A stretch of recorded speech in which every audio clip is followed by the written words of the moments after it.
Along with the gift of healing in 1 Corinthians 12, the Apostle Paul writes, the gift of healings and miracles.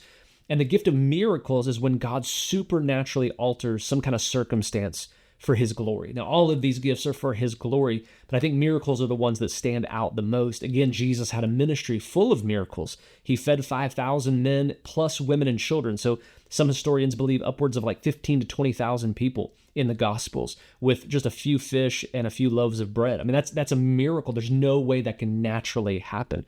But miracles are not just standard in the situation of multiplying fish and loaves.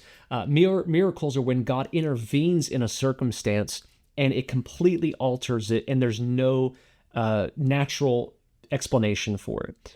And so, as a believer, again, there's a separation between our responsibility and God's responsibility.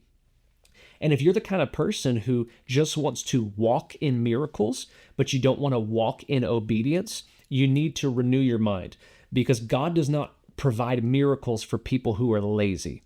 God doesn't provide the gift of miracles for people to just coast by. No, he wants us to grow in our relationship with him. He wants us to grow in our understanding of how he operates.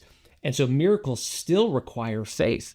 Miracles still require obedience. But when that gift is present, we have to act on that.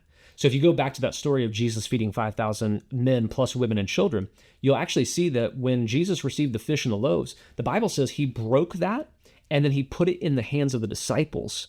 So he didn't stand there for hours breaking fish miraculously and just throwing chunks up in the air and people catching. And the Bible records he took it, he blessed it, then he began to break it and he put it in the hands of the disciples. And then he instructed his disciples to take that food and go feed the other people.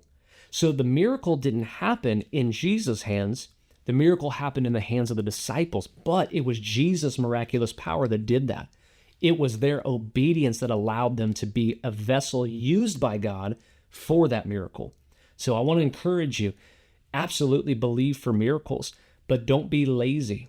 Don't feel like you can coast. Be somebody who says, God, I want to step up and be used by you for a miracle, not somebody who always needs a miracle.